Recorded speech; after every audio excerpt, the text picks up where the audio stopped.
last lesson we talked about passive transport and the idea that cells can move things into the cell without using energy so long as they're moving down the concentration gradient or with the flow of current.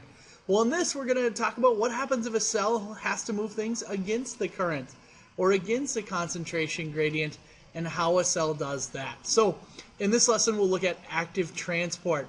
So active transport is moving molecules across a membrane, and we're going to use carrier proteins again, but the big difference is this one. We have to use energy. So in this we're going to move things where they don't naturally want to go, and we're going to move them using energy. So this requires energy, and it moves them against the concentration gradient. If we think about that river idea, I'm going to go back a little bit. If we think about that river idea, in this case, or our canoe idea, this is my canoe I just drew. That's pretty sweet.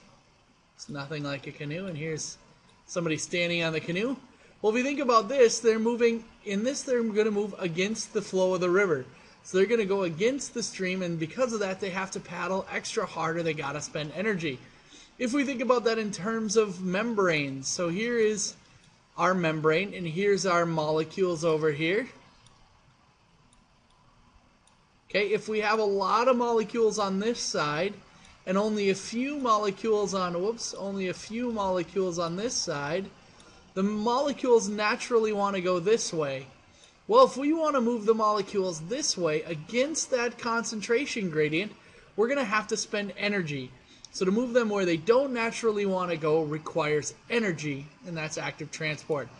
If we look at this, over here, so here's our extracellular space, or outside of the cell. Here's our intracellular space, and we're going to try to move these sodium ions. We're actually going to try to move them out of the cell, and because of that, and we're going to move potassium ions in. So if we notice that there's lots of sodium on the outside, lots more sodium on the outside than there is on the inside, so therefore we're moving it against the concentration gradient. We're moving it from an area of low concentration to an area of high. And in this case, we have to spend molecules of ATP. So we have to spend energy to do it, and this would be our carrier protein. So you notice that 2 molecules of sodium come in here. They link in. The molecule changes shape, and these sodium gets spit out this way. Then potassium comes on in, it binds in.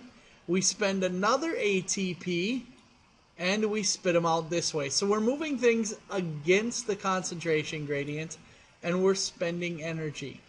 So it requires carrier proteins. Other types of active transport are endocytosis and exocytosis. These are ways in which we're going to move really large molecules. So if we're going to move a couple of really large molecules, for instance, a virus.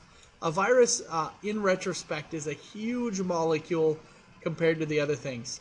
So what happens is, here's our cell membrane. That's what this gray line is here. This is the cell membrane. And if you notice, the cell membrane sort of forms a pocket.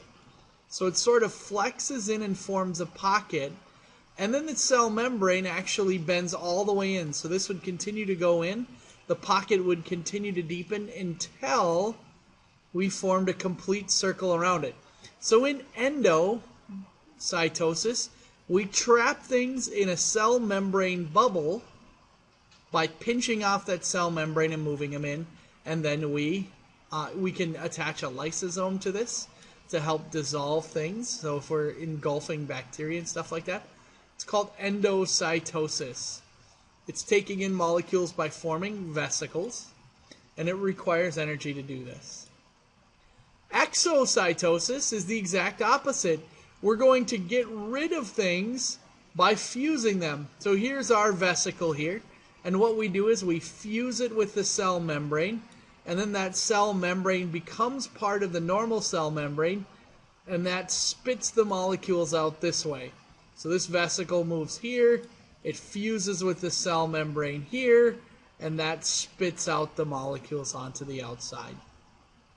So in exocytosis, the vesicle fuses with the cell membrane and secretes its contents to the outside. And that's how we are going to eliminate waste, or we're going to eliminate things in our cells that are trapped in vesicles. So those are the three forms of active transport. There's active transport using carrier proteins, endocytosis, and exocytosis.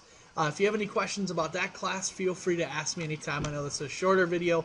I hope you appreciate it. Have a good day, team.